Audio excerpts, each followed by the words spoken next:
técnica, en la que hemos tenido experiencias muy importantes en colaboración con la empresa y con la industria y la sociedad. No digo que nos han gobernado, porque yo tampoco creo que el Consejo Social gobierne, aunque tiene una atribución muy importante, que es aprobar los presupuestos. Es un órgano que aprueba los presupuestos de la universidad, pero es un órgano, la cabeza de la universidad, que a un punto que hubo discusión grande, es el rector. Entonces el Consejo Social tiene unas atribuciones que puede ser un órgano de control, de moderación y de acercamiento de la universidad a la sociedad. Ahora, puede funcionar muy mal en algunas universidades, estoy contigo, puede funcionar muy mal. Ahora, yo para universidades como la nuestra pienso que puede funcionar muy bien, pienso que puede estructurarse muy bien. O sea, yo creo que también la participación de sindicatos puede ser positiva. Pero de verdad el español medio se ha enterado de que la primera autoridad de la universidad, es decir, el presidente del Consejo Social... No es la primera autoridad, ¿eh? ¿Cómo que no? No, es el rector. No, perdón. El rector es la máxima autoridad académica. Es la máxima autoridad académica. Representa jurídicamente pero lo nombra, en eso lleva razón, lo nombra la comunidad autónoma. Los acuerdos del Consejo Social, que lo preside un señor nombrado por la correspondiente comunidad autónoma. Entonces, la comunidad autónoma va a nombrar al presidente del Consejo Social. Y en el Consejo Social van a estar, como se dice aquí, las fuerzas económicas, sociales, sindicatos, representaciones, etc. No, por ejemplo, se admitió que estuvieran los colegios profesionales. Pueden estarlo, perfecto, perdón, pueden estarlo. En la sindicalización de que estamos viviendo, pues los sindicatos son ya la encarnación de todas las sapiencias. Bueno, muy bien.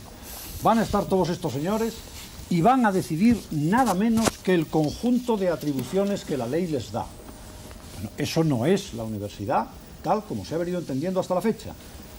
Quiere decir que si hace 20 años se hubiera dicho el señor ministro de Educación es órgano de la universidad, la autonomía hubiera sido plena.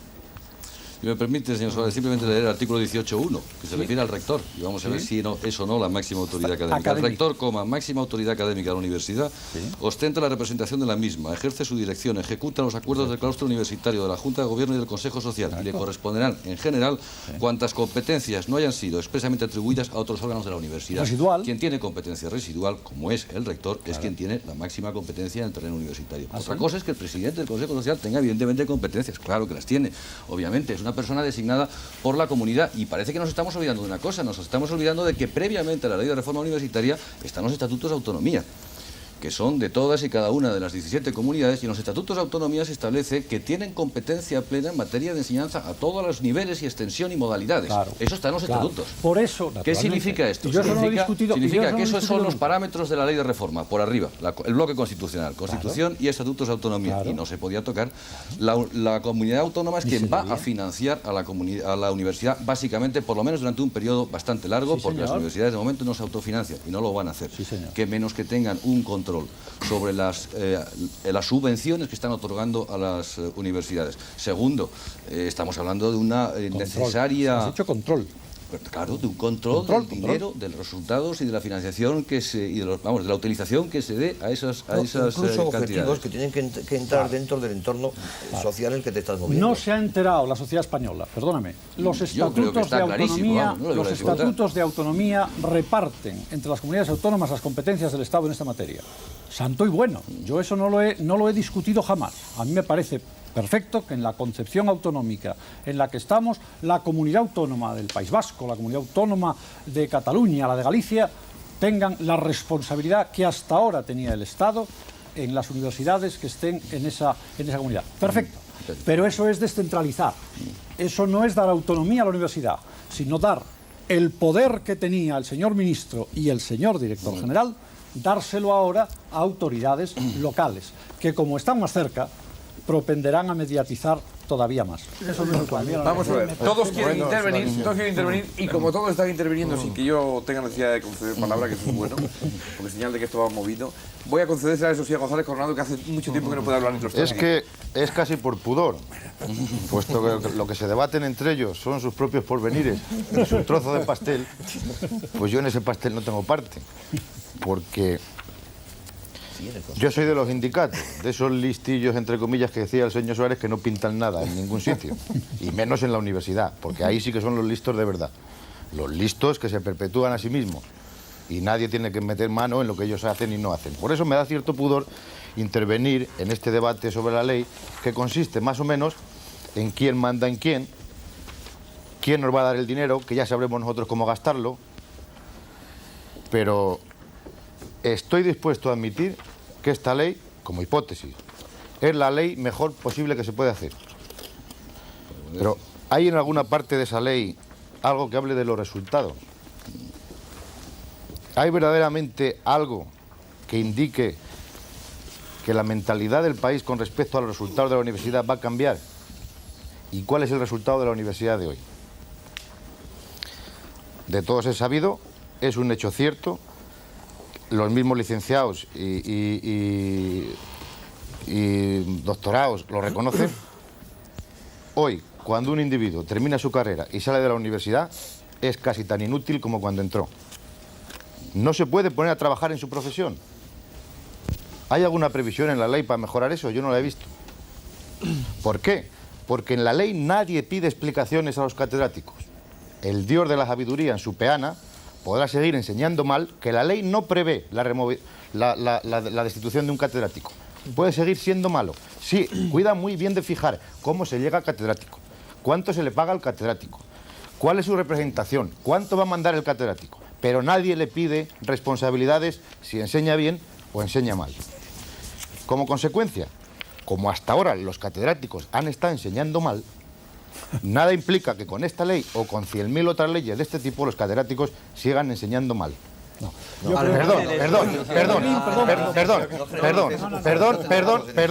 que esto calla mucho rato. Esto calla mucho rato. Pero un minuto, Ulises. No, ni él. Que hables todas las críticas de los presentes, pero de los catedráticos de la Universidad Española que están ausentes de este debate, no se puede decir. Bueno. Grotesco que enseñan mal. Bueno. Eso no es verdad. Eso no es verdad. A las pruebas me remito. A las pruebas me remito. No, por no ir a la universidad está uno ciego. Cuando un recién licenciado llega a una empresa y se pone a trabajar, no tiene ni idea. Un médico recién salido de la Facultad de Medicina le tiembla a él el pulso cuando va a ver el primer enfermo. No sabe absolutamente nada. Y lo reconocen ellos. Esas son cosas que dicen ellos, no me las invento yo. Pero otra cuestión. El asunto más importante de toda esta cuestión es esa perpetuación de una institución de poder. Es decir, nosotros, ustedes, los universitarios, nos comemos nuestros asuntos. No tiene que entrar nadie en esta cuestión. Montamos la educación como nos parece y perpetuamos nuestra estirpe. ¿Cómo entrarán los alumnos? Ese es su problema. Ahora, vamos a hacer la ley marco, que decía el director general. Tiene una ventaja maravillosa la ley marco. Los estudiantes pueden ir a estudiar donde quieran. Pero, hombre, maravillosamente, cualquiera, el hijo de un trabajador que viva en Huesca se puede matricular en Sevilla con toda facilidad. No tiene ningún problema. Y volviendo un poco a la cuestión de por qué se dice que es malo, bueno, uno oye y lee los currículos de los dirigentes políticos del país y no sé qué. Las personas que nos están dirigiendo hoy, como políticos, desde el mismo presidente del gobierno, que cuando se habla de su currículum en los periódicos, no se dice que es licenciado en Derecho por la Facultad de Sevilla, se dice que hizo 2 cursos en Lovaina. El ministro de Educación, no sé qué licenciatura tendrá en la Universidad Española, pero lo que aporta como mérito es sus correrías docentes por los Estados Unidos. O sea, nuestros dirigentes, en Inglaterra, nuestros dirigentes no aprecian en nada lo que aprendieron en España. Es más, ahora que parece que se democratiza la universidad, que entra más gente, aunque a mí los números no me casan, decía el rector de Deusto que en su universidad hay una extracción mayor de gente de inferior clase. Si resulta que solo el 5% de la población accede a la universidad y de ese 5% la mayoría son pobres, a mí que no me digan, o los números no cuadran, o en este país los ricos no estudian. Porque eso no casa. Y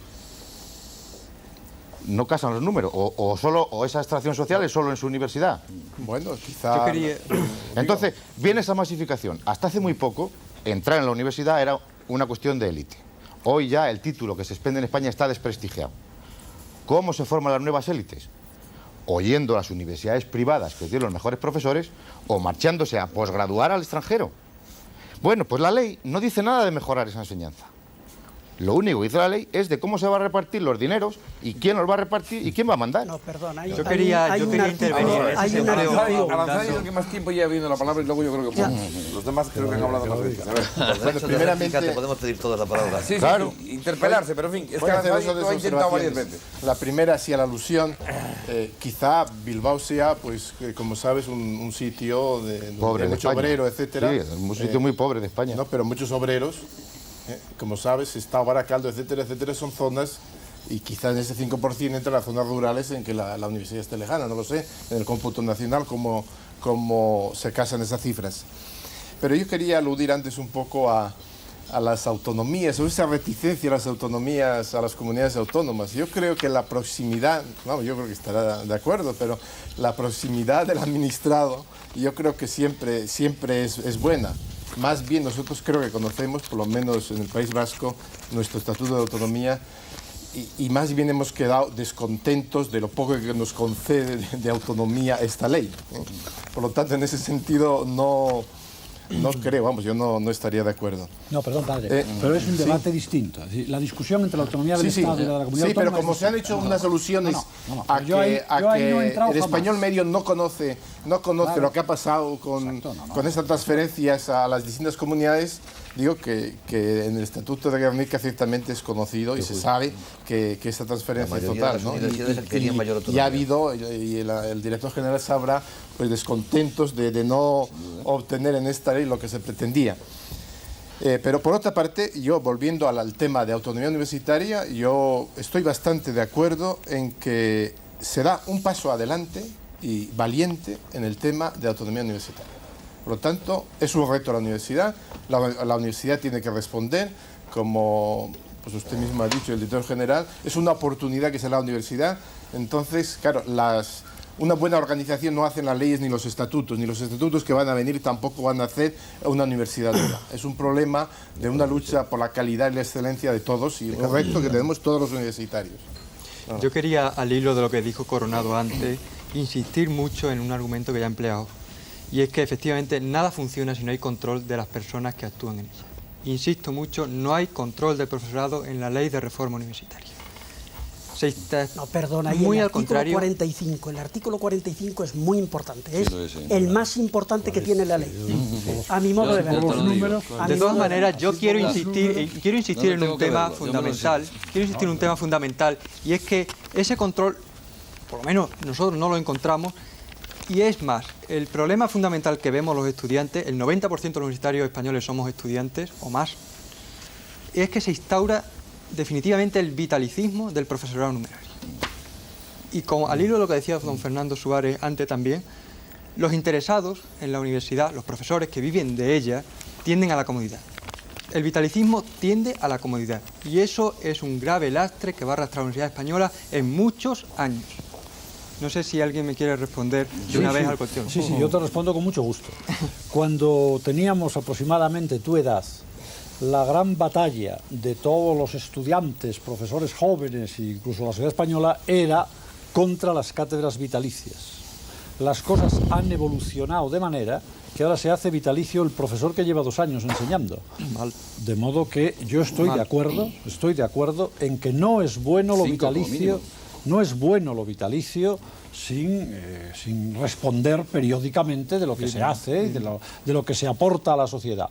Pero en este momento el paso que se da es bien contrario de esa dirección. En este momento lo que se hace es garantizar puestos de trabajo vitalicios sin la exigencia que tradicionalmente venía existiendo, que puede que fuera exagerada, para acceder a la universidad. Y eso me parece verdaderamente yo quería formularle 2 preguntas muy concretas al director general.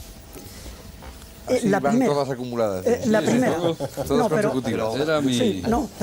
La primera pregunta no se me puede quedar en el tintero, ya te la he hecho antes, es qué va a pasar con una serie de profesores no numerarios que, teniendo derecho moral a presentarse a las pruebas de idoneidad, no van a poder presentarse. Y segunda pregunta, de carácter general. Y va a ser grave lo que voy a decir y espero que lo toméis como se debe tomar. Yo he visto y he constatado en una serie de peticiones de todos los grupos y de todas las fuerzas sociales y de todos los colectivos universitarios desde la Asamblea Estatal, la 10ª Asamblea Estatal de Profesores No Numerarios, hasta el seminario que hubo en Córdoba, pasando por el colectivo de la revista Sistema, en la cual el señor Lamos de Espinosa escribió, se piden una serie de reformas que después no se acometen y que van desde la no burocratización del profesorado, que vosotros lleváis ahora aquí al último extremo, hasta la mayor autonomía, pasando por la eliminación de las oposiciones, pasando también por la eliminación de las dedicaciones parciales. Es decir, ¿qué pasa? Eso me cuesta trabajo entenderlo. ¿Qué pasa, señor director general? Que ha habido una serie de peticiones que están allí, que están en todos sitios, que están incluso en el proyecto de estatuto de la Complutense y que luego la ley las ignora sistemáticamente. Ahí hay un descuadre. Vamos a empezar. Son varias cuestiones. Sí, son muchas. Primero, el tema del vitalicismo, que está ligado a la última pregunta. Bueno, creo que esto se exagera. Es decir, las universidades norteamericanas, por ejemplo, el profesor contratado llega un momento en que adquiere lo que llaman tenure y se transforma en un full professor. Un full professor tiene la misma estabilidad que tiene aquí un funcionario, prácticamente la misma. Y eso ocurre en todas las universidades del mundo, públicas o privadas, funcionariales o contractuales. Y ocurre por un argumento de fondo, no por intereses corporativos, que siempre están presentes, evidentemente, pero ocurre por un argumento de fondo, y es que la estabilidad en el empleo es la mayor garantía, la mejor garantía de la libertad de cátedra. La libertad de cátedra está garantizada incluso en la Constitución. Y las universidades tienen modas ideológicas y modas políticas, y la estabilidad garantiza al profesor frente a esa incertidumbre.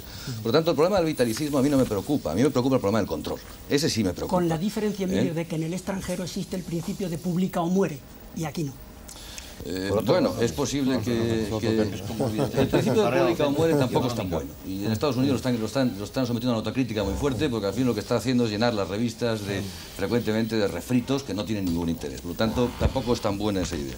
Por lo tanto, el tema del control. El tema del control sí es preocupante, pero yo creo que la ley, dentro de lo que es, digamos, atribuciones de una ley orgánica, sí que establece instrumentos para el control del profesorado. Concretamente, uno clave: la necesidad de que todos los profesores elaboren anualmente una memoria de su actividad docente e investigadora, memoria, que dice el artículo que tú recuerdas, 45. que yo me lo sé de memoria, no sé el número, 45. Memoria que deberá ser tenido en cuenta a efectos de la continuidad y promoción del profesorado. Y hay que fijarse en las dos palabras: promoción, por lo tanto, para ascender a otro nivel, y continuidad. Es muy importante. Y eso quiere decir que el desarrollo del régimen disciplinario, eso se va a regular. Y segundo punto, el régimen disciplinario le corresponde al rector.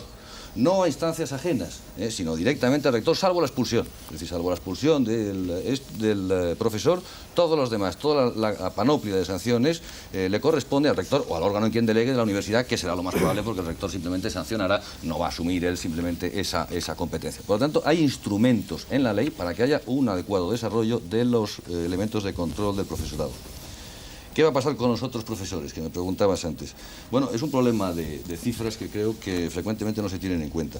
En este momento hay una universidad española, bueno, en total son 35.530 profesores, de los cuales profesores con responsabilidad docente, por lo tanto profesores permanentes, estables, de los que están dando clases todos los años, cuyos contratos se renuevan, son alrededor de 30.000. Por lo tanto, tenemos 30.000 puestos de profesores permanentes, pero solo hay 7.000 funcionarios. No numerarios. Puestos, plazas. Claro. Plazas permanentes, de gente que tiene que dar clase todos los años y que si quitamos a uno tenemos que contratar a otro. Por lo tanto, 30.000 plazas, pero solo hay 7.000 funcionarios en este momento. De estos 30.000, hay un montón de ellos, concretamente los que van a pruebas de idoneidad, que llevan trabajando más de 5 años, que son doctores, que tienen experiencia, que a todos los efectos debían de haber sido profesores permanentes desde hace mucho tiempo, pero que debido a la avaricia con que se han ampliado las plantillas, fundamentalmente a eso, no han podido acceder a un estatuto permanente, a una situación de permanencia y de estabilidad. Las pruebas de idoneidad garantizan a esos profesores un acceso rápido, de hecho más generoso que una oposición restringida, porque aquí no hay límite de plazas, son pruebas de idoneidad, y en principio candidatos son unos 9.000. Supongamos que acceden 7.000. Son 7.000 funcionarios más 7.000 de pruebas de idoneidad, 14.000. Hasta 30.000 tenemos otras 16.000 plazas a ofertar, que son plazas de profesores permanentes y que habrá que sacar desde aquí al 87, al 30 de septiembre del 87. Por lo tanto, cuando me preguntas qué futuro tienen los profesores que en este momento no han podido, no son idóneos en el lenguaje que ya se utiliza en la universidad, no son idoneizables, pues muy sencillo. De aquí al 87 se van a tener que ofertar del orden de las 15.000 plazas, y estoy haciendo un cálculo corto, porque eso habría que añadir. Esa no es la pregunta. La pregunta ya es, ¿por qué se comete la injusticia? No hay injusticia ahí. Hombre, de personas que tienen el doctorado y que llevan 5 años de enseñanza, y que porque no tienen la ayudantía exclusiva o porque son encargados de curso, no pueden presentarse. Esa injusticia, ¿cómo se va a resolver? ¿Se va a sacar una orden? ¿Se va a sacar un decreto? No, esa injusticia, eso que tú llamas injusticia, que yo no lo creo, porque realmente lo que se hace es ofrecer una situación de, digamos, unas pruebas sencillas, unas pruebas de idoneidad para acceso a las personas que tienen mayor estabilidad, que tienen mejor titulación, que han pasado más concursos, como son los colaboradores, etcétera, y que tienen el título de doctor, que es requisito imprescindible. Pero ¿y por qué decís a los que tienen el pelo negro que se puedan presentar y a los que tienen el pelo rubio no? Hombre, porque no es lo mismo tener el título de doctor que tener el pelo rubio. Pero estamos utilizando criterios de fondo, básicamente. Claro. Y eso es lo que se han utilizado. Pero los criterios son tener el título de doctor y 5 años de docencia. ¿Por qué a unos señores que los tienen no los dejáis que se presenten? Bueno, perdóname, porque no han pasado, básicamente. Es un problema, el problema transitorio es un problema que los podemos discutir aquí años, porque son una serie de disposiciones enormemente complejas y son siempre, tanto en Antigua Lau como en esta, el motivo básico de conflicto. No creo que sea un debate que interese a la mayor parte de los telespectadores, el problema de por qué los encargados de curso, etcétera, acceden o no acceden. Lo que sí que digo es que en este momento hay 9.000 personas que son candidatos a pruebas de idoneidad que se van a convocar en breve plazo. Y eso me parece muy importante. De las disposiciones transitorias, que efectivamente son un avispero de problemas más o menos, yo ahí estaría hasta dispuesto a consumir un turno en favor del valor del legislador, porque evidentemente hasta la fecha quien está prestando servicios en la universidad sin haber tenido nunca ninguna prueba, no por culpa suya, bien lo sabe Dios, hay mucha gente que está prestando un servicio incalculable y sin embargo va a sufrir las consecuencias de no haberse dedicado más al estudio. Pero es lo cierto que nunca tuvo una prueba, que menos que la haga alguna vez, y que menos que quien tiene título de doctor y lleva años se le dé alguna facilidad, puesto que ya demostró su competencia. Yo en eso creo que es un tema siempre difícil de resolver, pero que está resuelto con un cierto buen sentido general. Pero eso de que las disposiciones transitorias son todas así de poco interés, de eso nada, querido doctor, porque hay una, que es la segunda, en la que está otra vez la clave de la reforma. Y también conviene que la sociedad española, no suficientemente informada, lo sepa. Los claustros universitarios van a estar compuestos en su mayoría, por personal distinto de los catedráticos, agregados y adjuntos de universidad, es decir, de los profesores de más alto nivel. Y van a intervenir en nada menos que en los claustros constituyentes, elección de autoridades, confección de estatutos, etcétera, etcétera.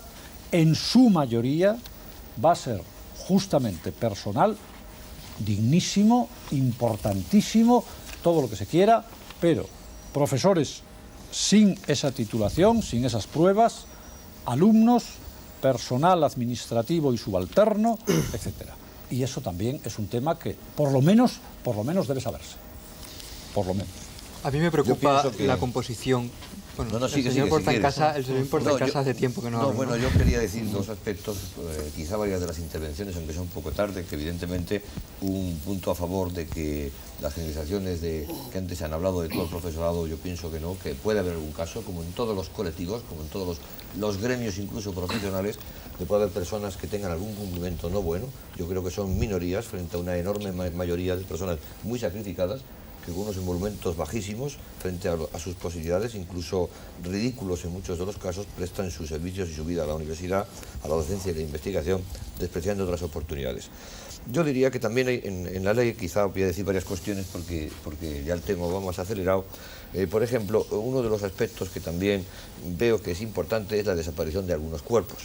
Es una pregunta, una petición que hicimos mucho, y para nosotros, para las unidades politécnicas en particular, los maestros de taller y laboratorio era algo muy importante. La agrupación, el intentar reducirlo a los 4, que me parece magnífico, del caos que había de distintos niveles, es importante, pero en fin, ese es un punto que tiene que tener solución y esperamos que la pueda tener, pero pronto. El otro aspecto que hay también que nos preocupa, yo creo que a muchas universidades, es que la elaboración de estatutos y todo el proceso complicado proceso que tenemos que empezar a desarrollar este año, requiere una rapidez muy grande de la administración, del ministerio y en algún caso, yo no sé si del Parlamento, por si tienen que llevar a hacer leyes o decretos leyes en lo que sea, de todo el aparato legislativo previo. Entonces, hay inquietud en las universidades sobre muchos temas que algunos sé personalmente, pero en fin, yo pienso que no solamente eso es que yo lo sepa, sino que lo tiene que saber la universidad, los profesores, que son los que lo componen, sobre calendarios de pruebas de idoneidad, sobre el tipo o normas de incompatibilidades, que acaba de salir una circular que aclara en parte, aunque deja todavía algunas lagunas pendientes que se pueden aclarar, sobre las posibilidades de pruebas de acceso, sobre los consejos sociales, sobre un montón de cosas que todavía no están resueltas y que sin ellas las universidades, aunque quisiésemos mañana empezar a elaborar estatutos, no podríamos. Esa parte legislativa, a base de órdenes o a base de preinicios, es urgentísimo que la podamos poner en marcha. Decimos que había problemas económicos que evidentemente son prioritarios, problemas económicos de financiación de universidad, problemas salariales y desde luego problemas legislativos a corto plazo, problemas y después problemas típicos que aparecen al resolver estos temas. ¿Qué hacemos con cuerpos como maestros de laboratorio?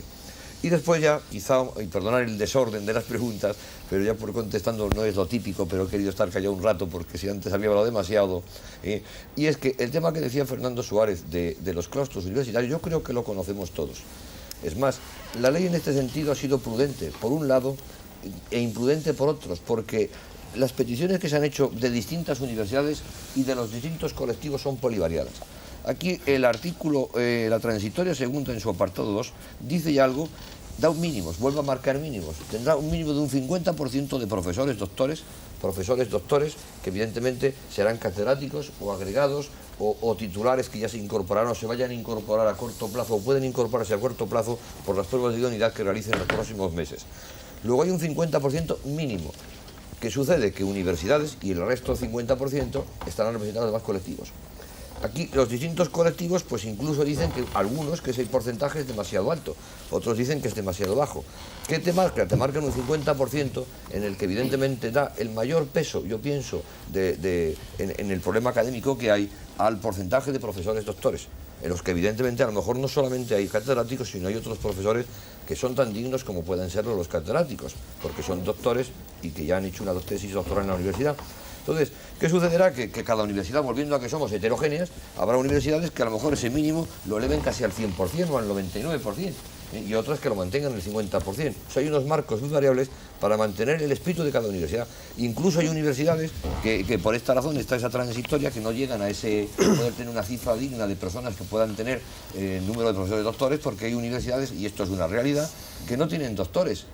Hay una universidad, me parece, si no el director general lo dirá, que solamente tiene el rector y su conductor en estos momentos, bueno, sí, prácticamente como funcionarios de esa universidad. Por favor, vamos a tener que pasar ya a las preguntas de los espectadores porque el tiempo se está acabando. Yo quería decir una última cosa que se ha saltado de la ley. Hay 5 minutos todavía para esto. Y es interesante. De nuevo, la discusión que están todos ustedes desarrollando es altamente interesante, pero sigue quedando dentro de la corporación. Hay, sin embargo, en la ley una cuestión que, por cierto, tiene muy poco tratamiento y que es muy interesante para el público en general.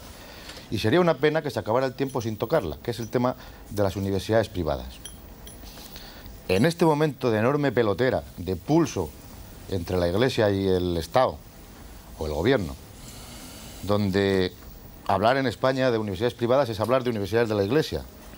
En tiempos como hoy, donde la Iglesia se ha permitido echar ese pulso al Gobierno con la publicación de ese catecismo, esa especie de código penal paralelo y todas estas cuestiones, hablar en un debate universitario sobre la universidad privada en España, de lo que significa de elitista, de los procedimientos de enseñanza que se utilizan en las universidades privadas, en las universidades de la Iglesia, creo que es un tema a tocar. Y como no sé si voy a tener oportunidad de intervenir más, me gustaría desarrollarlo a mi manera, puesto que yo no he venido a tratar los temas corporativos, sino a dar, digamos, una visión no solo del mundo del trabajo, sino más claramente una visión de un anarquista sobre esa cuestión.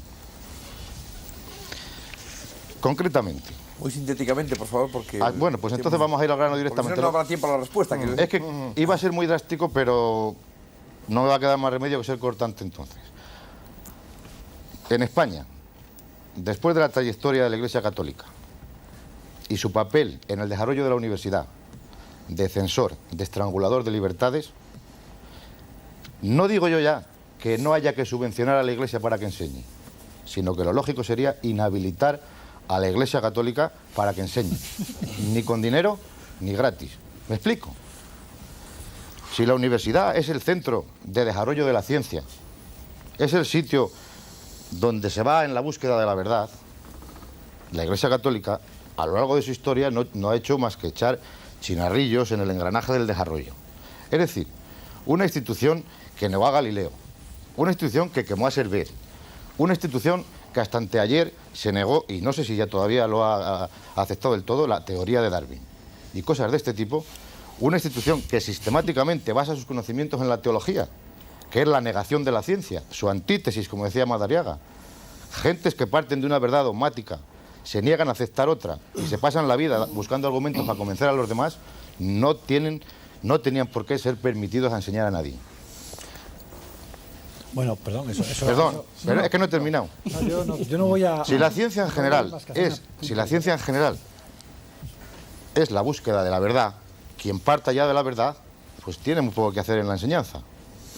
Vamos a ver, yo casi tendría que Aranzadi fuera que respondiera inicialmente. Bien, que responda Aranzadi, pero decir, como laico, el padre Aranzadi dirá lo que tenga que decir, que en España la mayor parte de las universidades han sido fundadas por la Iglesia, que es un dato histórico a tener en cuenta. No estoy de acuerdo. No, es que así nos va. Lo digo porque no las actuales, sino las históricas. La de Salamanca, la de Alcalá, etcétera, que eran de la Iglesia. No, perdón. Y las primeras europeas eran de la Iglesia. Perdón, no estoy de acuerdo. No estoy de acuerdo con el origen de las universidades es gremial. Es un origen sindical, si valiera la palabra para entonces. La primera universidad de Europa fue la Universidad de París y se fundó por el gremio de enseñantes. Y la segunda, la de Bolonia, por el gremio de estudiantes. Al amparo de la Iglesia. No. La Iglesia se encargó de captarlas cuando había peligro de que la plebe aprendiera. Yo siento mucho la hora. Se trataba de atornillar el conocimiento. Es que las injusticias así públicas... La Universidad de Salamanca no la creó la Iglesia, se hizo cargo de ella. La institución universitaria vigente más importante de España es un colegio español, después de la Universidad de Salamanca, etcétera, es un colegio español que está en la ciudad de Bolonia, a la que se alude como universidad más importante de la Europa de su tiempo. Lo fundó un cardenal para que los españoles del siglo XIII fueran a estudiar a la mejor universidad de Europa. Y está felizmente vivo. Realmente, sin perjuicio del concepto que uno tenga sobre la Iglesia y sobre sus actuaciones históricas, lo que no se puede es negar la obra universitaria de la Iglesia Católica. La mala obra. Vamos a ver, Aranzadi, por favor. Bueno, y esto lo mismo en el mundo entero. Es decir, la universidad tiene 500 centros universitarios, de los cuales más de unos 200 son universidades, y las universidades mejores de Estados Unidos son de la Iglesia. Y en otras partes lo mismo, Lovaina, en Milán, etcétera, etcétera. Por lo tanto, esto es unos estereotipos como muchos puedan tener, desgraciadamente, por ejemplo, otros anarquistas, que son muy distintos de los hombres de carne y hueso, ¿no? Pero yo en esta línea lo único que quisiera decir es no empezar a defender toda la historia de las universidades de la Iglesia, sino decir simplemente, y eso quería alabar también la ley, que es un hito histórico que quizá muchos no han caído en la cuenta, es la ruptura del monopolio estatal que existió en España desde hace casi siglo y medio, desde la ley Moyano, en que en España no había más universidad que la estatal, al servicio del Estado, en una línea napoleónica. Y afortunadamente, apoyándose en la Constitución, esta ley rompe esa tradición. Por lo tanto, es un hito histórico en que las universidades privadas, y no solamente de la Iglesia, sino la posibilidad de que existan ya en España universidades privadas. Por lo tanto, esto es algo que realmente, en bien de la libertad y del pluralismo democrático, es algo digno de mencionarse. No, es que hay que pasar a los espectadores, porque si no, no van a tener ellos lugar solo a participar en los claustros. Solo un segundo, que estoy contigo en que evidentemente me parece que es muy positivo que se pueda reflejar la aparición de universidades privadas, y eso es una realidad, pero evidentemente desde el punto de vista de universidades estatales, siempre que los presupuestos, y este no es el caso porque así no se ha contemplado, de las universidades del Estado no se vean afectados por la aparición de universidades privadas. Siempre las universidades privadas se autofinancian, creo que la Constitución les da derechos y libertades por descontado. Ahora, estamos tan escasos de dinero que la proliferación de universidades de cualquier otra naturaleza, privadas, religiosas o no religiosas, financiadas con bienes del Estado en detrimento de nuestras escasas, pobres y miserables. Es decir, que el Estado puede ayudar a los sindicatos, y puede ayudar a los partidos políticos, y puede ayudar a los periódicos, y puede ayudar a los agricultores, sean quienes sean, a los industriales, etcétera, etcétera. En cambio, no en la enseñanza universitaria. Yo creo que esto es una ilógica tremenda. Yo creo que este es distinto. Esto es absolutamente así. El dinero es de todos, es para todos, en la medida de las necesidades. Pero yo pienso que hay tantas clases de las universidades estatales, tantas necesidades de toda naturaleza, que una universidad privada que puede llevarse a los mejores profesores porque les puede pagar el doble. Que puede tener ¿Y de dónde saca el dinero? Porque puede para pagar el doble. 5 veces menos que los estudiantes estatales. Con un estudio de costes que quizá no exista en otras universidades. Yo creo que por lo tanto, con dinero que dan desde arriba, es muy fácil esto, pero si uno tiene que llevar una contabilidad de costes bien llevada, entonces tiene que apurar. Una universidad privada tecnológica, como está demostrado en el mundo entero, es rentable, sin ninguna financiación, es autofinanciable. Y eso sucede con las universidades americanas. Pues a ver. Eso vamos a ver la Politécnica. Entonces, ese es el problema, pero evidentemente nosotros tenemos un problema que son las cotas de la autonomía, que nuestros profesores mejores se nos pueden ir porque no les podemos pagar lo que se merecen, porque se van a la industria ganando el doble o el triple. Y en cambio la universidad privada les puede pagar. Vamos a ver, va a haber ocasión, supongo, de que esos temas vuelvan a ser tocados por los propios espectadores. Yo iba a hacer una pregunta última y como va a abrir de nuevo un coloquio, se lo voy a hacer simplemente al director general en este sentido para que responda uno y después ya habrá lugar a discusión con las preguntas de los espectadores. Y es que, aunque me ha dado la impresión de que no hay un gran desacuerdo en el hecho de que no importa tanto que no haya plazas de trabajo para quienes salen de la universidad y que es bueno en sí mismo que los españoles quieran estudiar, pues iba a hacer una pregunta en ese sentido precisamente. Independientemente de ello, o paralelamente a ello, ¿no se hace necesario también una mayor especialización o una diferenciación de las titulaciones como lo que hay hasta ahora? Totalmente de acuerdo. Sí, totalmente de acuerdo. O incluso el hecho de que no sea todo universitario, que no haya esa necesidad de tener esa titulación universitaria. Estoy muy de acuerdo. Antes quería hacer alusión a ello, luego no tuve tiempo. Yo creo que ese es un problema. No, he dicho antes que no es el problema fundamental y básico. El tema del paro es un tema general, pero sí es un problema ciertamente que hay que abordar. Hay que abordarlo a través de una planificación en cuanto a la creación de centros, en cuanto a tasas y becas que pueden ser perfectamente discriminadas para canalizar los estudiantes hacia aquellos estudios que tienen más salidas profesionales. Hay que diversificar la oferta de títulos, potenciar los ciclos cortos y favorecer el reciclaje. Todo ello es fundamental para, digamos, que ese ensamblaje entre las salidas, entre lo que ofrece la universidad y lo que la sociedad en este momento demanda, se produzca. Para estas cosas la LRU establece instrumentos, no lo soluciona, es decir, que no da soluciones en estos temas, especialmente, por ejemplo, en los temas de renovación de planes de estudios, de diversificación de títulos, etcétera. Lo que hace es señalar unos procesos y unos mecanismos por los cuales en el futuro se van a abordar concretamente la revisión de las directrices de todos los planes de estudio que conducen a títulos homologados, a títulos oficiales, y por otro lado le faculta a las universidades, y esto es radicalmente nuevo también y muy innovador, faculta a las universidades para que ellas, en uso de autonomía, elaboren sus propios títulos no homologados, pero que luego posteriormente, si tienen éxito en el mercado de trabajo, etcétera, se pueden homologar. Pero se establece así un procedimiento de ajuste entre la universidad y las demandas de la sociedad. Quedó una pregunta pendiente, yo le formulé dos. Me contestó una y la otra quedó pendiente. Ha habido muchas que no he tenido tiempo. No, pero hay una muy concreta. Hay una muy concreta, que es, tú sabes que ha habido una serie de peticiones y que están en todos sitios por ahí circulando, y sin embargo, la ley ignora totalmente toda esa serie de peticiones. ¿Peticiones en qué peticiones? Tú sabes, eliminación de las oposiciones. Segundo, eliminar los horarios, eliminar las dedicaciones parciales. Ya está bien de dedicaciones parciales, de enchufes, de sobresueldos, etc. Es decir, eso necesitaba purificarse y no se hace. Se ha pedido verdadera autonomía por lo menos para seleccionar los profesores. Bueno, esto me llevaría a media hora. Realmente es lo mismo que se ha venido discutiendo. Claro. Pero es que todo... No, el hecho en sí es que se ha pedido, que es unánime la petición. No estoy de acuerdo en eso. Es prácticamente unánime. Por desgracia, como administrador, mi experiencia es que las peticiones son contradictorias. Esa es mi experiencia. Más bien no van en una sola dirección. ¿Qué es lo que permite hacer lo que convenga? No, ¿qué es lo que permite hacerlo razonable? Es lo que se ha hecho en este momento. Prácticamente. Vamos con los espectadores a ver si plantean más cuestiones razonables. José Luis Marino, buenas noches. ¿Cómo estamos de preguntas? Hoy el debate es lógicamente especialmente interesante para quienes tienen relación con el mundo universitario, aunque, como diría Coronado, quizá el resto de los grupos sociales también están interesados en el asunto. O deberían estarlo, por lo menos. Están. Vamos con ello. Buenas noches. Buenas noches. Pues las preguntas, que han sido lógicamente numerosas, tienen dos características fundamentales que quiero resaltar antes de empezar a plantearlas, que son las siguientes, que aproximadamente el 50% han sido dirigidas al señor Lamo de Espinosa. Lógicamente, ya. Como de costumbre, a la administración.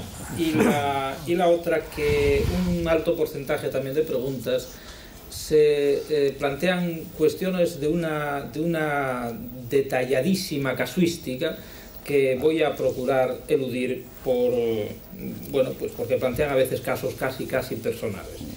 Pero yo pediría esto, José Luis, que no entrases demasiado en casuística, porque eso nos llevaría a respuestas interminables que solo serían útiles para aquellos que las preguntan, aquellas personas que las preguntan. Por supuesto, por eso lo digo así con eso. Pero sin embargo, para empezar, quería hacerle la primera, por ser tan numerosas para el señor Lamo de Espinosa, con dos temas de casuística, no tanto para que conteste sobre los datos que plantean, sino por la sorpresa que me producen las cifras y por si pudieran ser reales. Dice una que de 300, sobre el elitismo posible en la universidad, que si de 300 plazas en la Facultad de Medicina de Santiago de Compostela, 297 pertenecen a hijos de médicos, si esto no supone elitismo. Y planteo la otra ya, simultáneamente, para que, si le parece, conteste a las dos a la vez. Dice, los señores que están en el programa conocen el problema, pregunta, ¿conocen el problema para matricularse en Derecho en Madrid? Tienen que dormir más de 10.000 personas, que es la cifra que me sorprende, en la calle para poder matricularse por el mal funcionamiento de la administración. Bueno, vamos a ver. En primer lugar, sobre el tema de información, me parece un tema importante y entiendo la multitud de preguntas porque efectivamente los estudiantes tienen bastante mala información en general sobre multitud de problemas que les afectan. Quiero adelantar que hemos redactado unos folletos de información breves. A mí me hubiera gustado que tuvieran más, más contenido, pero en fin, se han redactado, se han distribuido en todas las universidades con materias como cómo hacer una matrícula, cómo conseguir una beca, etcétera, etcétera. Se han redactado a su vez en las lenguas del catalán, el vasco y el gallego y se han enviado a las universidades de estas comunidades autónomas. Yo pienso que esto es un primer intento de información sobre aspectos concretos. Un segundo folleto que estamos preparando aludiría a las salidas profesionales, el tema del que hablábamos antes, es decir, las posibles salidas profesionales, los porcentajes de paro, etcétera, dirigido básicamente a los estudiantes del COU, para que cuando tomen una decisión sobre su estudio, la carrera que quieren seguir, pues tomen una decisión responsable. Esto respecto al tema de información y, en fin, la verdad es que queremos seguir un poco en esta línea. El tema de Santiago, desconozco verdaderamente si sobre 300 plazas hay 297 atribuidas a hijos de médicos, pero realmente la cifra me resulta poco creíble. En todo caso, si la persona que ha dado la información dispone de datos sobre esto, pues que lo haga llegar al rector de Santiago, que estoy convencido que le interesarán enormemente, o a mí mismo.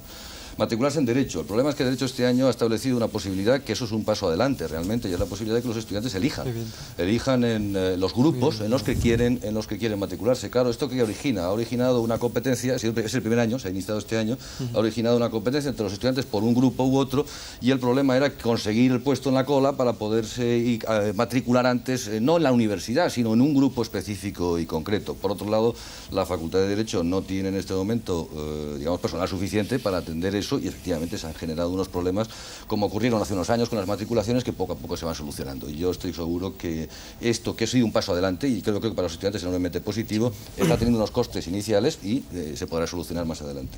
Bien. Ya están las dos preguntas respondidas. Adelante. Don Fernando Suárez, con relación a la universidad y a la economía, la autonomía que se da a las universidades en el tema económico no puede perjudicar a las universidades pequeñas. No, yo, con la ley en la mano, sin saber lo que va a pasar, yo creo que las universidades pequeñas tendrán, lógicamente, una mayor tutela y un mayor amor por parte de las comunidades autónomas que las mantienen. Me imagino que las comunidades tendrán que hacer un gran esfuerzo precisamente para que esa universidad pequeña pueda competir con las universidades grandes. De modo que yo por ahí no veo especiales problemas. Siempre es mejor estar financiado por el presupuesto del Estado que por presupuestos que tendrán muchas carencias, pero en definitiva eso el reajuste lo irá diciendo y iremos viendo cómo funciona. En cambio, lo que he insistido mucho es en que la universidad va a tener autonomía económica a través del Consejo Social. Y por consiguiente, como yo pienso que el Consejo Social no es constitutivamente universidad, sigo pensando que no es verdaderamente la universidad la que tiene autonomía económica. Pero eso es volver a la discusión de antes y me parece como inútil. Adelante. Señor González Coronado, ¿sería partidario usted de cerrar las universidades durante unos 5 años para no seguir produciendo más parados con título? Bueno, eso es una barbaridad. Yo no digo que la universidad que hay sea buena, ni tengo claro que sea bueno que haya universidad. Decía Enzo Ricci que la mejor universidad es la calle. Yo creo que la mejor universidad es la vida, y la calle es una de sus mejores asignaturas. Pero hoy y ahora, yo no creo que habría que vaciar las universidades durante 5 años. Yo creo que deberíamos ir todos a la universidad durante 5 años. Bueno, ya saben ustedes que pueden también hacer apostillas sobre cada una de las respuestas, siempre que no se abran nuevos debates generales. Claro. Más preguntas, por favor. A propósito del carácter vitalicio del profesorado numerario, preguntan al señor Parra lo siguiente: ¿cómo pueden quejarse de su situación los profesores no numerarios, los penenes, después de que la mayor parte de ellos han entrado a dedo en el cuerpo y esto les ha dado opción durante 5 años a usurpar todas las plazas de oposiciones, marginando por completo a los opositores libres? Parece que es una pregunta a la contra de lo que se venía planteando por parte de Parra, me parece, ¿no? Yo creo que la universidad española funciona de tal manera que efectivamente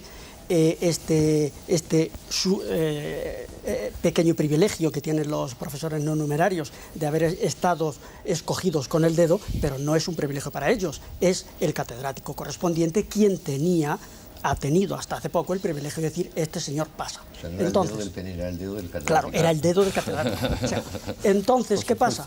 Que el sistema en España es muy burocrático y ahora se hace más burocrático todavía, porque lo ideal sería que cuando haya que cubrir un puesto en la universidad, vaya allí una persona aún sin tener el título de doctor.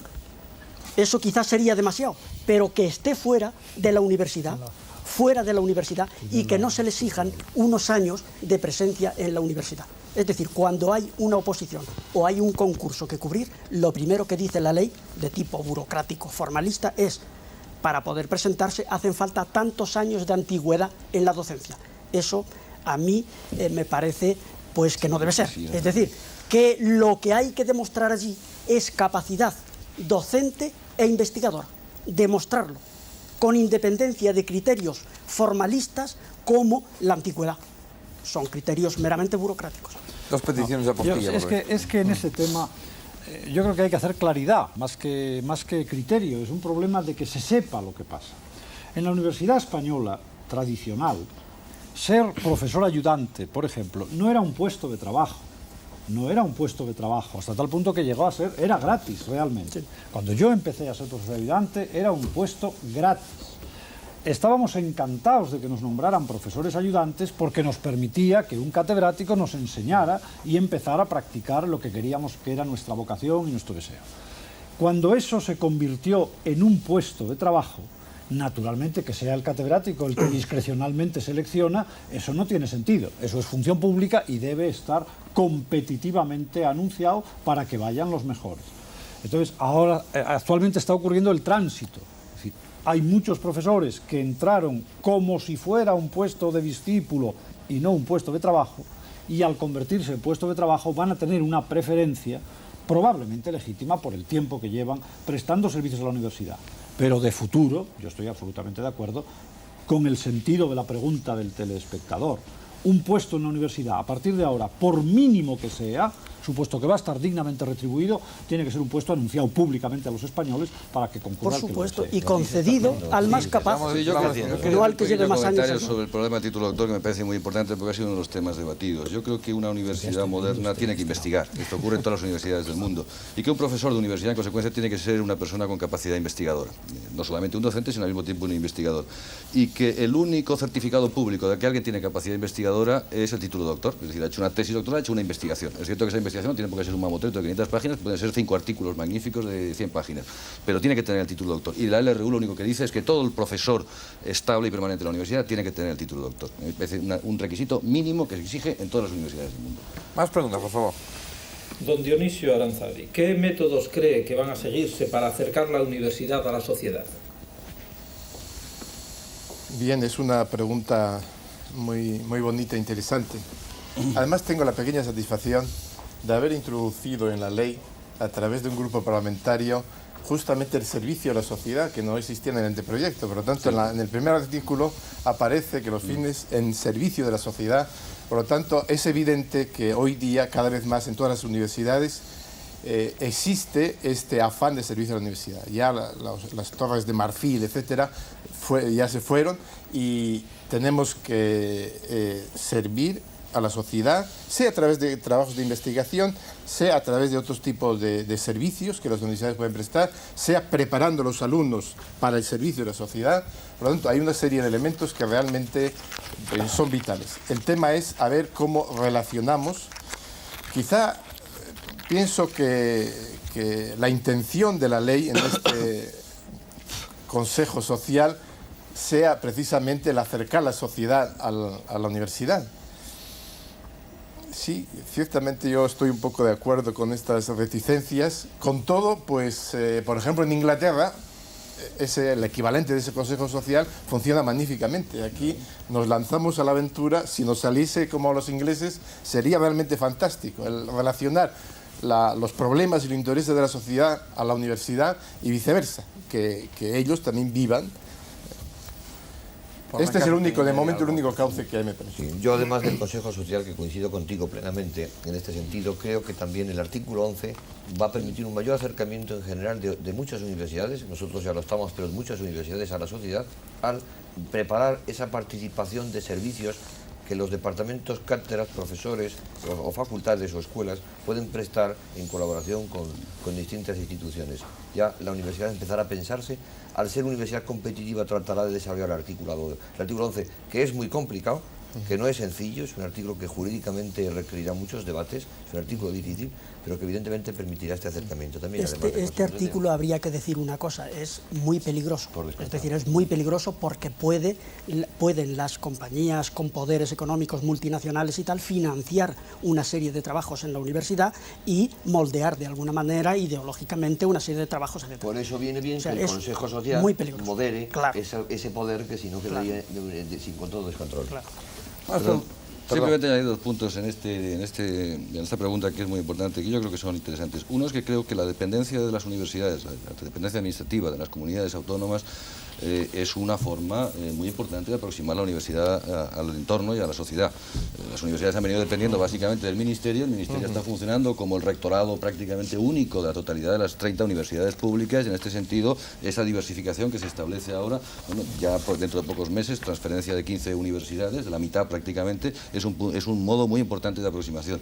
En segundo lugar, la figura del profesor asociado, que no se ha señalado bastante, el profesor asociado que no tiene ni siquiera que ser doctor, sobre el cual no se exige, aquí sí que no se exige ningún requisito, porque significa incorporar al cuerpo docente de la universidad a aquellos profesionales que, por las razones que sean, tienen unos conocimientos en cualquier campo que puedan ser interesantes y que puede ser verdaderamente un acicate importante en la docencia en muchos aspectos. Con un punto a favor, yo evidentemente reconozco que se ha tenido en cuenta en las universidades politécnicas del porcentaje por las características típicas de las universidades politécnicas. ¿Se puede hacer una pregunta a los rectores? ¿O solo son los oyentes? No, hombre, no. Yo creo que los oyentes van a permitirlo. ¿Por qué piensan ustedes que los departamentos que con carácter general no han venido funcionando, han funcionado en algunos sitios, en algunas universidades y algunos departamentos, pero como estructura departamental la universidad no está funcionando así? ¿Por qué piensan ustedes que ahora sí va a funcionar así? Los departamentos. Bueno, tu pregunta yo creo que dirigirla a todos los rectores, cada uno tendrá su opinión al respecto. Yo te contesto de lo que es desde el punto de vista de nuestra universidad. El tema de departamentos, lo he comentado en repetidas ocasiones y lo hemos visto en nuestra universidad, es un tema muy, muy difícil. Los departamentos hasta ahora en nuestra universidad, como en todas, no existen. Se han degradado la figura de departamento y ha sido un complemento de cátedra, un complemento de dinero para el catedrático en unas funciones determinadas. No existen.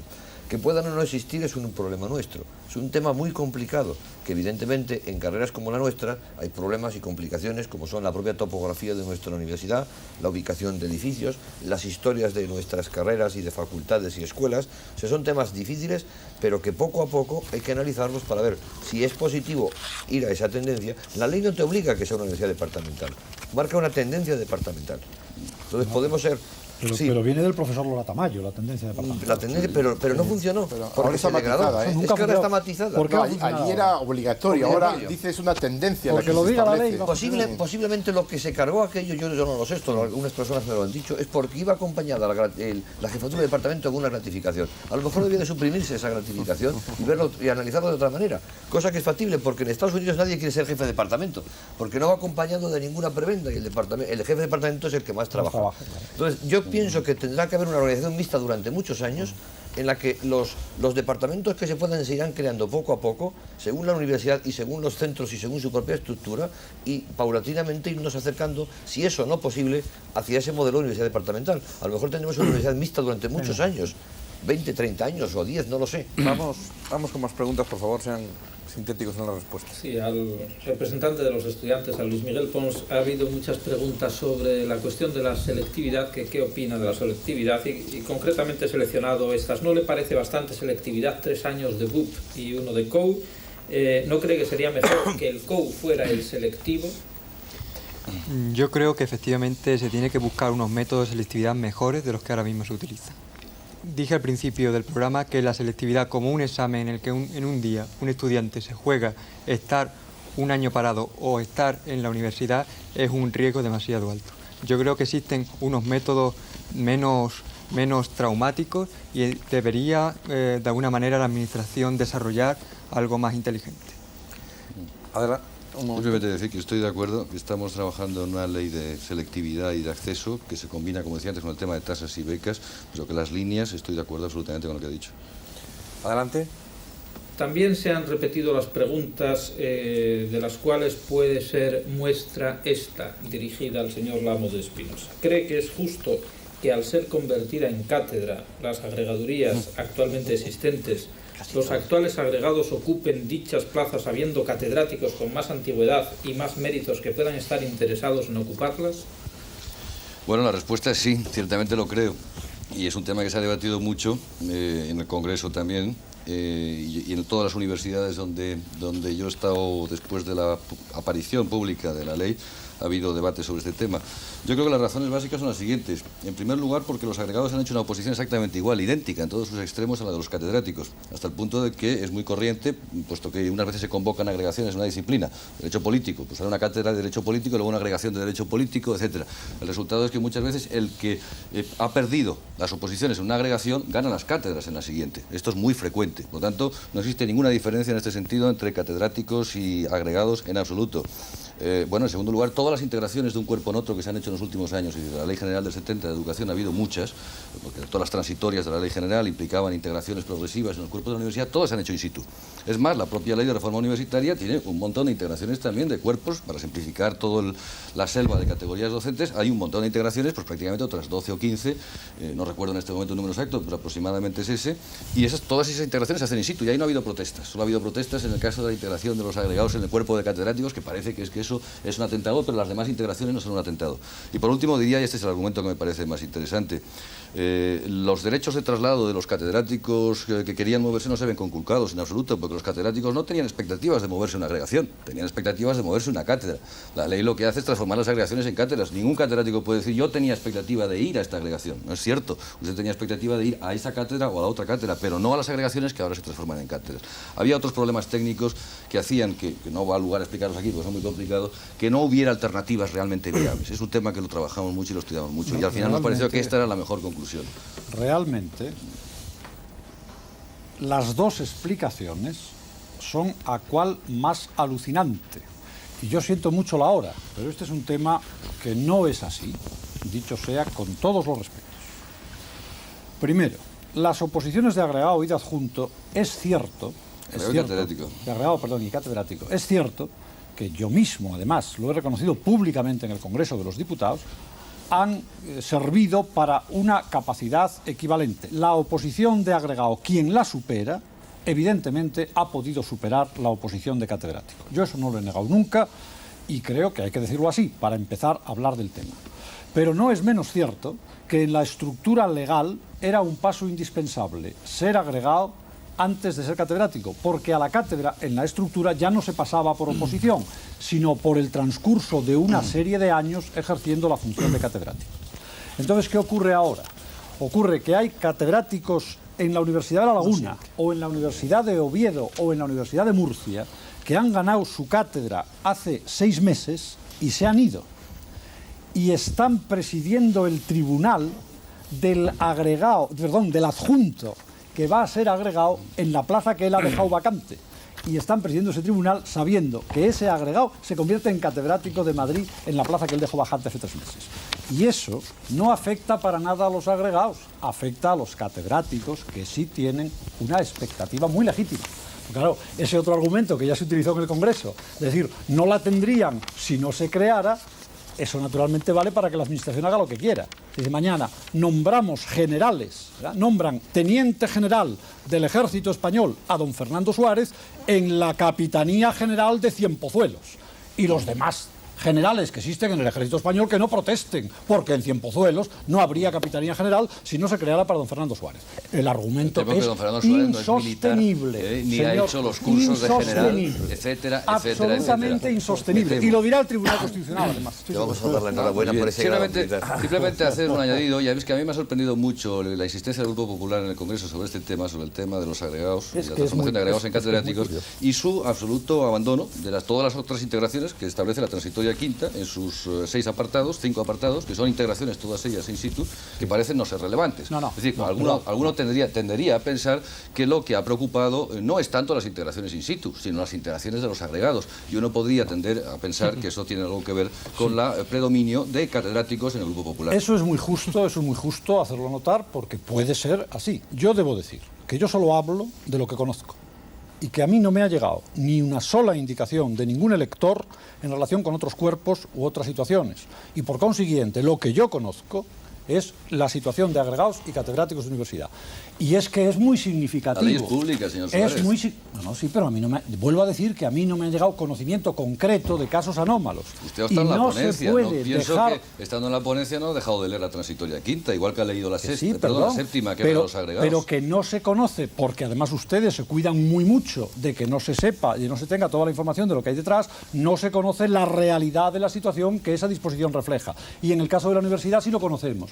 Y estamos hartos de pedir en el Congreso de los Diputados, incluso con la firma del señor presidente, la famosa lista de los agregados, porque va a tener mucho interés que se publique. Eso no ha llegado en absoluto a la Secretaría no habrá llegado, pues se ha perdido en el correo. Pero es lo cierto, momento en que llegue, desde luego... Es lo cierto que tiene un interés extraordinario para la nación saber que por primera vez una cosa de esta naturaleza se produce cuando hay 5 ministros, o 6, o 4, o no sé cuántos, afectados por esta situación. Que no van a acceder, si quiere usted que la oposición no lo diga... Perdón, señor Suárez, claro, el tema este ha acabado transformándose en un problema casi de, realmente feo. Sí, yo diría un poco calumnioso, especialmente a partir del momento, señor Suárez, en que el Grupo Socialista en el Congreso especificó públicamente, y así lo hizo ver, y así se ha incluido en la disposición transitoria, que se podría renunciar a la disposición transitoria y, por lo tanto, a los beneficios que la transitoria implica a los agregados, y que, déjeme que acabe, y que en consecuencia se establecería el principio de que todos los altos cargos del Partido Socialista renunciarían a los beneficios que la transitoria establece, porque los problemas de la transitoria son un problema de justicia y no un problema de privilegios. Exacto. Simplemente,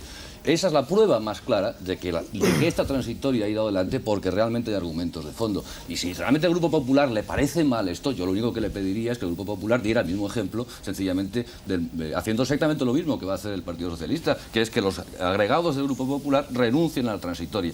Esta es la forma más clara de reconocer que efectivamente la transitoria es equivocada. Un momento, porque el tema tiene mucha trascendencia política. Tiene. No, yo creo que jurídicamente la tiene. Yo creo que es un problema político, es simplemente... ¿Puedo yo hablar en algún momento ya? ¿O sigues tú? Perdón. Vale.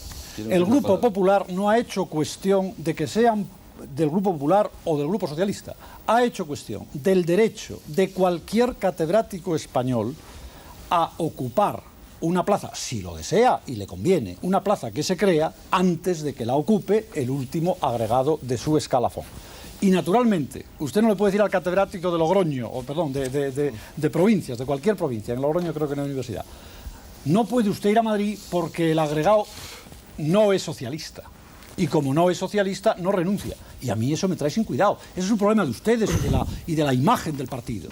El derecho que nosotros defendemos no es el ataque al agregado socialista o no que ocupa la plaza, sino el derecho del catedrático, que lleva muchos años prestando servicios en una universidad de provincias y que si tenía la expectativa de que cuando se creara una cátedra en Madrid era para él, esa expectativa la vulnera esta ley con las consecuencias que ya veremos, porque naturalmente el tema no va a quedar y me imagino que los tribunales tendrán algo que decir.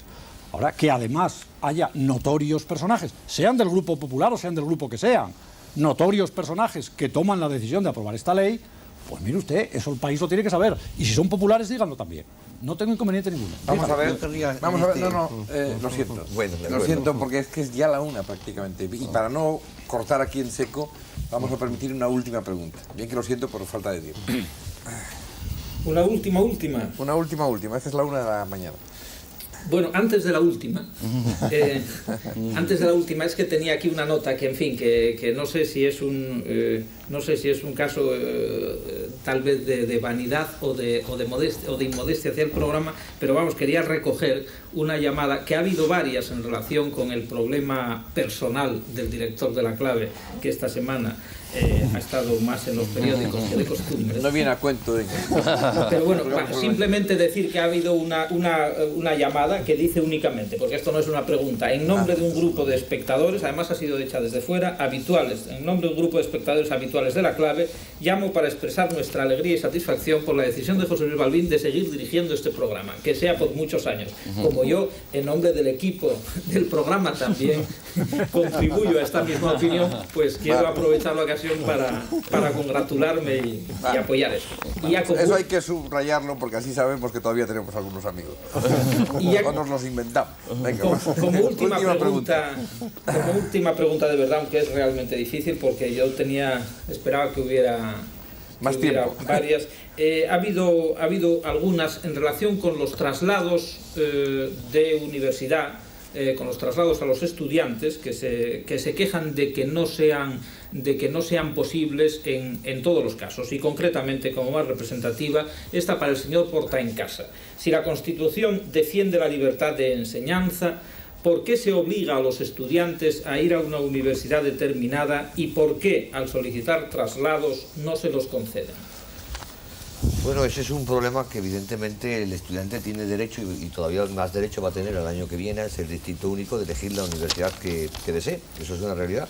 Pero a la par va otro punto ligado a lo mismo, que es la calidad de enseñanza. Y puede ir a la universidad que pretenda, siempre que en la universidad a la que quiera ir haya sitios en donde se sienta, donde poderse sentar. Y resulta que tenemos todas las universidades muy sobrecargadas. Yo diría que centros nuestros que teníamos con capacidad de 2.000 alumnos normal han superado las 6.000 plazas y así sucesivamente. En las facultades de Madrid, en casi todas ellas, pues este problema se ha acentuado de una manera notable. Entonces hay realidades insalvables. Si queremos dar una calidad no tenemos más remedio que limitar la cantidad de alumnos. El otro problema es cómo se selecciona esa cantidad de alumnos, porque los procedimientos no están claros. No cabe duda de que hay que tratar de seleccionar, y este es nuestro deseo, pues por el currículum anterior. El currículum anterior preuniversitario no es muy fiable en muchos casos, porque depende en qué sitio ha estudiado, en qué instituto estudió, en qué colegio, en qué ciudad, y hay muchas variables que considerar, pero no tenemos otros parámetros. Otro es el momento en que aprobó COU. Pero la realidad es que es un tema que no tiene otra solución y el Ministerio nos tendrá que arbitrar algún sistema que evidentemente no lo arbitra. Y al año que viene se va a dar una paradoja más grande, que los buenos estudiantes de Valladolid, por ejemplo, perdonen los de Valladolid por la citación, los tendremos en las universidades que quieran ellos, a lo mejor en la Universidad de Madrid, y los estudiantes peores de universidades de Madrid a lo mejor tendrán que ir a otras universidades distintas de la de Madrid. O sea que habrá un movimiento nacional de españoles, como sucede ya en las universidades americanas, buscando la universidad competitiva y la calidad, que es la clave.